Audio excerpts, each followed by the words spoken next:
بسم اللہ الرحمن الرحیم۔ السلام علیکم ورحمۃ اللہ وبرکاتہ۔ امید ہے آپ سب لوگ خیریت سے ہوں گے۔ ناظرین، آج ہم گفتگو کریں گے کرونا کے حوالے سے کہ اس نے ہمیں پریشانی کیا یا زندگی میں ہمارے لیے کوئی سبق بھی چھوڑا،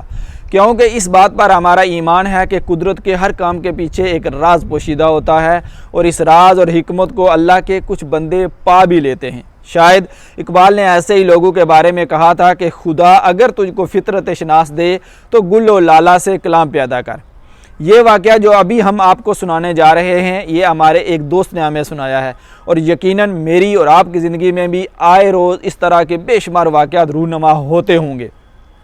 وہ کہنے لگے کہ وہ کرونا ٹیسٹ کی غرض سے یہاں ایک ہاسپٹل میں گئے، اور جو ہی وہ ہاسپٹل میں داخل ہوئے تو وہ یہ دیکھ کر حیران رہ گئے کہ وہ یہاں اسپین کے کسی لوکل ہاسپٹل میں آئے ہیں یا پاکستان، افغانستان یا کسی اور اسلامی ملک میں بچیوں کے مدرسے میں پہنچائے ہیں، کیونکہ جو بھی لیڈی سٹاف وہاں پر موجود تھا سب نے اپنے آپ کو اس حد تک کور کیا ہوا تھا، ایسا محسوس ہو رہا تھا کہ انہوں نے عجاب کیا ہو۔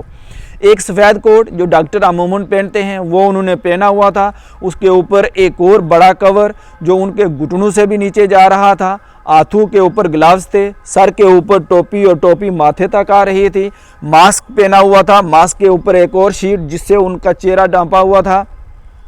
اور جوتوں کے اوپر ایک باریک سا کپڑا۔ وہ کہنے لگے یہ سارا منظرنامہ جب میں نے دیکھا تو میں تو یہ محسوس کرنے لگا کہ یہ یقیناً کسی بھی عجاب سے کم نہیں ہے۔ اس حد تک انہوں نے اپنے آپ کو ڈھانپا ہوا تھا، اور وہ یہ کہنے لگے میں یہ وہاں بیٹھ کر سوچنے پر مجبور ہوا کہ وہ لوگ جو اسلام میں بچیوں کے پردے پر تنقید کرتے ہیں، جو لوگ یہ کہتے ہیں کہ اگر پردہ کیا ہوا ہو تو ہم کام کیسے کریں، جو لوگ یہ کہتے ہیں کہ یہ ظلم ہے۔ ناظرین، اگرچہ ان لوگوں نے مجبوری کے تحت ہی کیا ہے، لیکن اللہ تعالیٰ نے ایک سبق دیا ہے، ایک پیغام دیا ہے، ہمارے لیے ایک میسج چھوڑا ہے کہ جو اللہ تعالیٰ نے قوانین بنائے ہیں، جو طور طریقے بتائے ہیں، جو نبی صلی اللہ علیہ وسلم نے کر کے ہمیں دکھائے ہیں، نبی صلی اللہ علیہ وسلم کے ذریعے ہم تک پہنچے ہیں، وہ کسی طور بھی ہم پر ظلم نہیں ہو سکتے، وہ عین فطرت پر ہیں۔ اور ان دوست نے ہمیں یہ بتایا کہ ہم دنیا کے جس مرضی ملک کے اندر رہ رہے ہوں،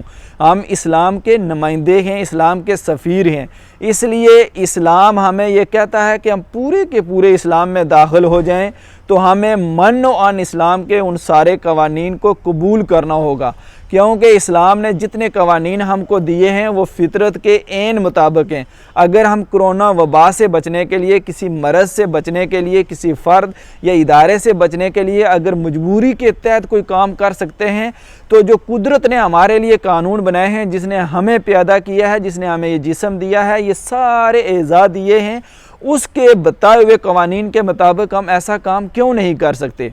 اس لیے ہماری ان بھائی بندوں سے گزارش ہے، ان بچیوں سے، ان ماؤں اور بہنوں سے گزارش ہے کہ اسلام میں پردے کو ظلم کے ساتھ نہ جوڑا جائے۔ یہ تو عین فطرت ہے، اور یہ ہمارے لیے پروٹیکشن ہے، ہماری حفاظت کرتا ہے۔ اس لیے کہیں بھی جب اسلام کسی مرد کو نظریں نیچے کرنے کا حکم دیتا ہے اور عورت کو پردے کا حکم دیتا ہے، تو اس کے اندر ایک راز پوشیدہ ہے، ایک حکمت ہے، اور ہمیں ان ساری حکمت عملیوں کو اللہ کی طرف سے جو نبی صلی اللہ علیہ وسلم نے بتائے ہیں من و عن تسلیم کرنا چاہیے۔ بہت شکریہ۔